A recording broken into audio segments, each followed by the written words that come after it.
this was the topic that hit me this week. I dove into this a little bit, but I'm going to read these notes first, and then I'll tangent into whatever I'm thinking of.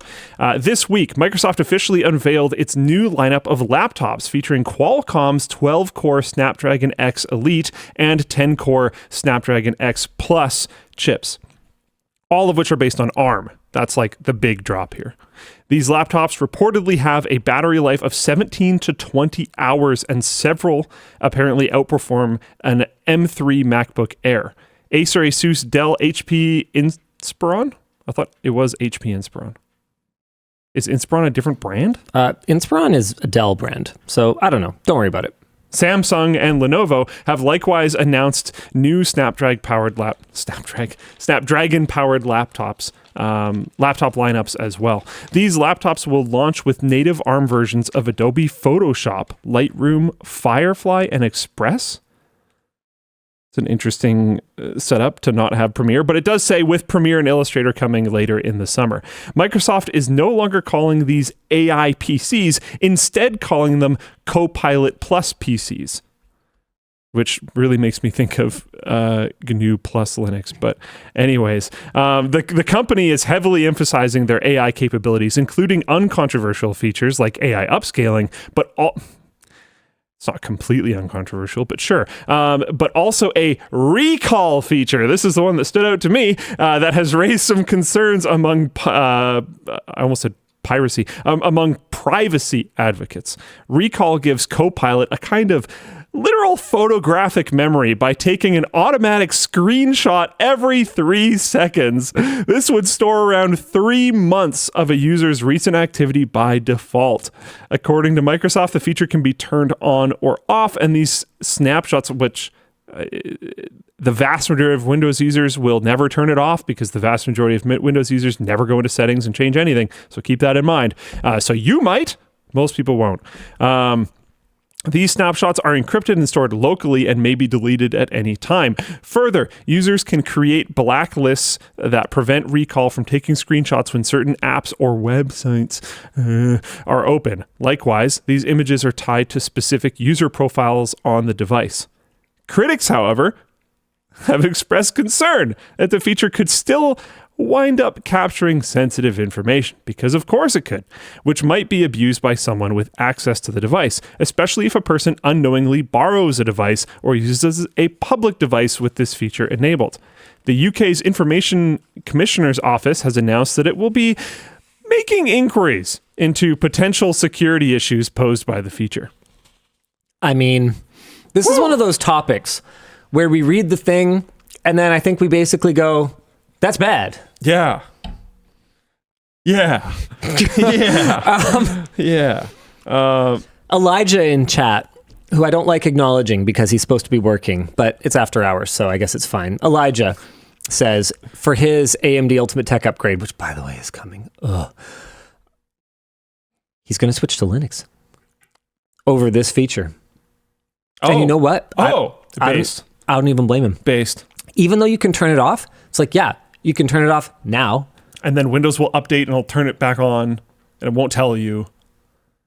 And we've seen it time and time and time and time again. And you know what? I think with the way that things are developing right now. Man, that's so based. On game compatibility on Linux. My understanding, and I haven't talked to Emily about this much, but I have a little bit because she's been pushing me to do another SteamOS gaming check-in, or not SteamOS, gaming on Linux check-in, because it's been a little while. And I kept saying, look, I want to do it when SteamOS gets released broadly. And she's all like, yeah, but like, is that ever going to happen? I've been like, yeah. And now I'm not, I don't know. Who knows? It's a good question. Yeah, it's a good question. So anyway, we're going to do it. But from that conversation, she was basically saying, yeah, and NVIDIA driver support is looking like it's like going to get a lot better, like soon, like they care. Dude, like, is Linux going to be the gaming operating system? Wait. And Windows becomes the or is Linux going to be the x86 gaming operating system? And is Windows, I mean, looking how hard Microsoft is pushing? Are they going to become like the ARM, the ARM productivity, operating system, the mobile, like laptop only operating system? Computers. And here's what's really confusing to me about this is why is Microsoft so focused on beating the MacBook? Oh, dude, what the is Apple's market share even? This interview opens with him talking about I know. Apple. Like the first line it mentions Apple directly. It's weird. But here's the thing. This is Apple's market share, according to Statista. 16%. Yeah. So like, what are you doing? So fucking what? It's like Intel at the prime of their market share, which was not that long ago. But Intel at the height, the prime of their market share, opening a new feature talk by naming AMD. Why? Like, what are you doing? You already dominate. It's weird. I don't know, man. And yeah. Like, dude. Oh, apparently this is in the United States too. So that's going to be way higher than it is worldwide. Yeah, 100%. And I get it. They're competition or whatever else. But at the end of the day, you're kind of chasing this minority shareholder, or not shareholder, but a holder of market share. I don't know. And you know what? Look, it's capitalism, baby. You got to grow. And taking some of Apple, like taking 10%, like this is the thing. If they can take 10% of the sales that would have been a MacBook, okay, they grow their market share in the US by 1.6%. And I get it. You gotta show growth. But like, do you even think that this is the solution to that? Because I don't know. I think the solution to that is making really good AI stuff that works better on ARM processors, convincing people to upgrade. Because people we know that from the COVID era, people bought a bunch of stuff and they don't need to upgrade it because there's no point. Here comes a hot take. So make things that are worth upgrading your hardware for. You know what I think is happening right now? I think that Microsoft is contributing to a significant improvement in Qualcomm mind share among computer buyers that is ultimately going to be exploited by Google. You ready for this? You're falling back on your Chromebook thing. Chromebooks. If you wanted a machine where battery life was of the utmost importance, are you going to be running Windows anyway? No. ChromeOS supports Linux applications now. ChromeOS supports Steam. Gaming on Linux is getting better. All of these things are happening right now. So is Emily saying that there has been, because I haven't looked, so this is not me countering, to be super clear before, because the Linux people can get a little defensive sometimes. I'm not. Relax. Is Emily saying that there's been significant steps since we did our challenge? Yeah. Because I would love to switch. I would love to switch. It just wasn't quite there. If it's there, I'm gone. Because honestly, I don't mind Windows at all. I actually kind of like Windows 11 in a lot of different ways. And I know people hate Windows 11. I don't care. I enjoy it. The things that I don't like are this snapshot thing. Them, when you update Windows, them overriding some of your settings and changing things. Yep. Forcing ads into my operating system, go away. And then making search just the worst thing in the world. Those things are the only things I actually dislike. A lot of what Windows done. Windows search is the worst thing in the world. All right, maybe I exaggerated a little bit, but the ads is too far. This snapshot thing, which it's going to turn itself back on, is too far. And the search being trash and constantly searching the internet when I want it to search local. And even when you tell it to only search local, now it just can't find things. Yeah. Which is crazy. There's no reason for that. So I'd love to bail out. I really like Mint, actually. I like using Mint. My biggest problem is constantly jumping back and forth for applications, mostly games, but some applications, is just really annoying. I want an operating system that can do my stuff. I'm excited. I think the age of the Chromebook is dawning. You're excited about Chromebook? Well, it's Linux.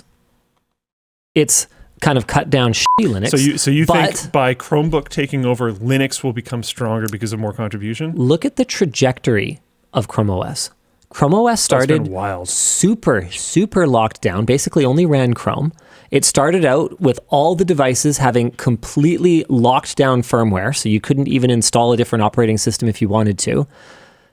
Now, you can run Android apps on it. You can run Linux apps on it. I believe some of them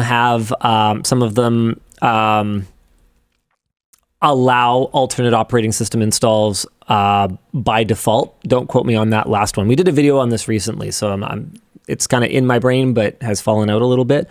I think that if Google is smart, this is their opportunity. Kids grow up using ChromeOS. Millions and millions and millions of kids grow up using ChromeOS. And so all ChromeOS has to do is keep getting a little more functional.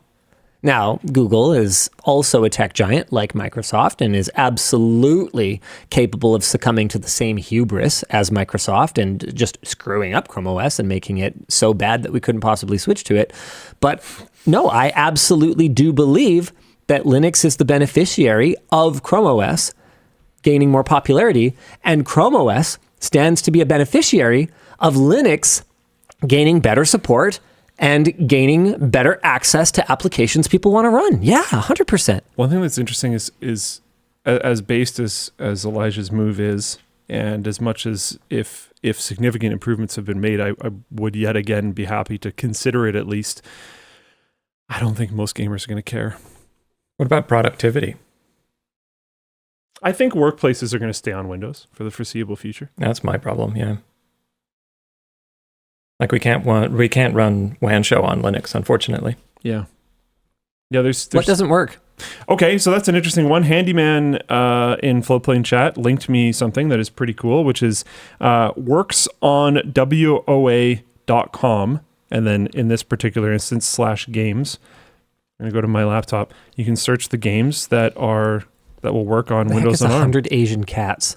I have no idea. Some game. Okay. NORP analog I know is the good. NORP analog. Yeah, that's fun. Yeah, I like that. Yeah. Okay. So like some of these, you've seen the amount of games on Steam, right? There's going to be some weird names. I'm not talking about the there's 7 Ways to Die. I don't know. That's a game. I haven't heard of a lot of these, but it is what it is. But yeah, there's already sites popping up like this. What's the homepage? What else is on here? Oh, just games. Cool. Can you sort by like category popular, like games you've heard of? Is that a thing? Or okay. Looks pretty bare bones for now, but yeah, in the long term. Maybe it'd still be there's 1,348 results. I'm expecting they're not all tagged properly. That makes sense. So the category stuff is probably not working great, but interesting site. You could what do you want to search for? How about that? Let's go with Dark Souls.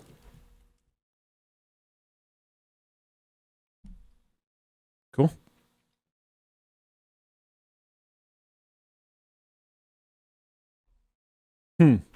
Close. It got Ring. I mean, it's better than Windows search. It's just extremely fuzzy search.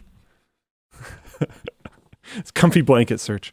Yeah, I don't know. That's neat, but it's coming along. I don't like this. I care. I appreciate that it's stored locally. Yeah, but some of the stuff stored locally does not mean secure. Encrypted does not mean secure. Did you hear the argument? Nothing is impenetrable. Nothing is fully secure. Do you hear the argument for why we should be okay with it? Because this is all just coming anyway, and we should just kind of deal with it. Everyone's going to have an equivalent thing. Like, man, we're talking about them having capabilities like, I forgot my password for my mobile operator's, online portal. What is it? Cortana. Yeah. You can't be storing that stuff. Yeah. It's sketch. Yeah, this interview on Bloomberg Television, I think this is the interview at least.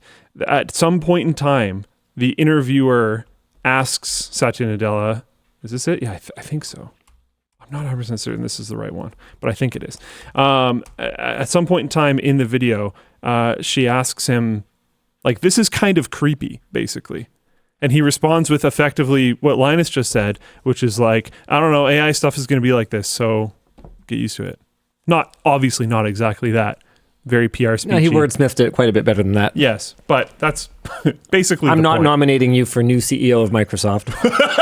Although they might go in a good direction with you at the helm. I don't know if they'd make money, though. Probably not. Yeah. Yeah. Question. SyncPlane asks, hey, can you ask Dan again what doesn't work on Linux for WAN show? Yeah, I'm very curious about that. Oh, that's the vMix. Yeah. That's basically just vMix. Yeah. It uses too much of the Windows libraries for, especially because almost all of it is GPU. It's very, very stable because it's pretty much 100% GPU compute. This is one of the problems that we run into, and now I'm going to piss all the Linux people off. So there's a couple things. We start talking about how we could maybe adopt Linux again, and Floatplane Chat erupts with, you should use this distro with this thing and this blah blah blah blah blah blah blah blah. That's scary for new users. And then the other one is, tell me the software that didn't work, because they know some way to magically get it to function in some way somehow.